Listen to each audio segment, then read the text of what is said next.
Hello and welcome back. This is David from the Personal Finance Squad. We just finished section 6.2 of the Flexible Spending Account, or FSA, where we saw Jasper enroll.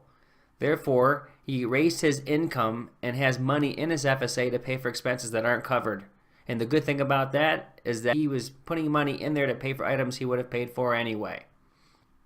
Now, section 6.3 is spending the money before the FSA is funded, and this is an important piece that you need to understand. This is different from the use it or lose it rule, which says if you have money left over at the end of the year, it'll be forfeited. We have a rule here that says I can still use money even if I don't have it in my account. So let's go through how this actually works. We want to be sure that you understand this. Now here we go. So we look over here as an example. We see that Jasper has $720 in his plan for the year. Now let's just say we have some hyperbole here that the first 3 months he has $180 in his account. Then unfortunately he has a slip and fall and he has to go to the doctor to get some stitches. And the doctor says it's going to cost you $200. So that's the cost. And then Jasper's account in the FSA says he has $180.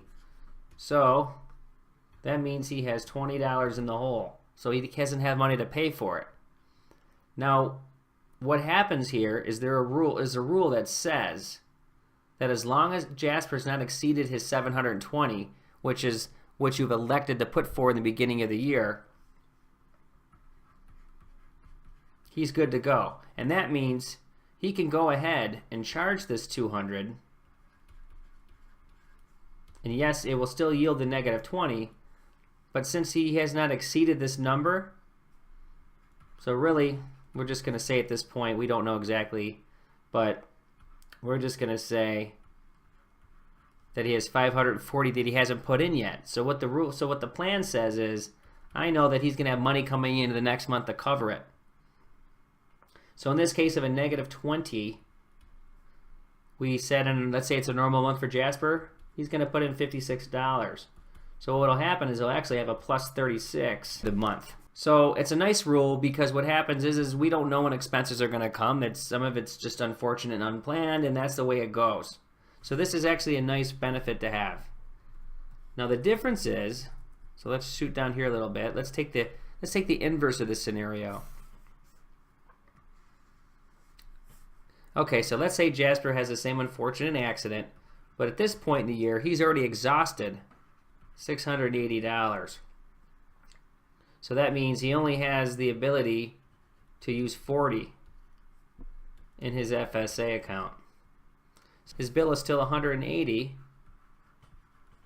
and he only has $40 left. So if you take off that $40, that means Jasper will be responsible for the remaining $140. So that's the difference between the two things. So it's important to understand how that works because that $140 is going to have to come from some other source. A credit card, his cash, savings, or leftovers, or his current spending, free money month, whatever that may be. So you have to look at it in a couple ways. Hopefully what he has planned with his $720 is ample.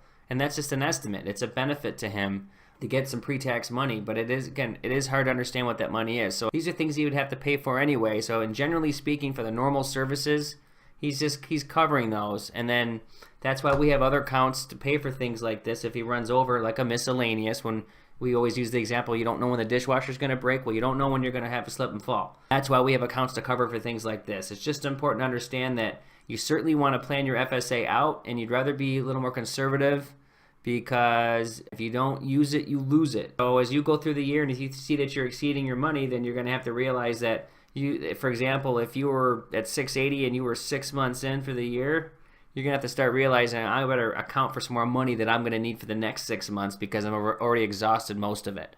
So this is something to keep an eye on when you're planning, and that will conclude this section. We have one more section to go, and then we will be finished with the FSA chapter. So thank you for joining.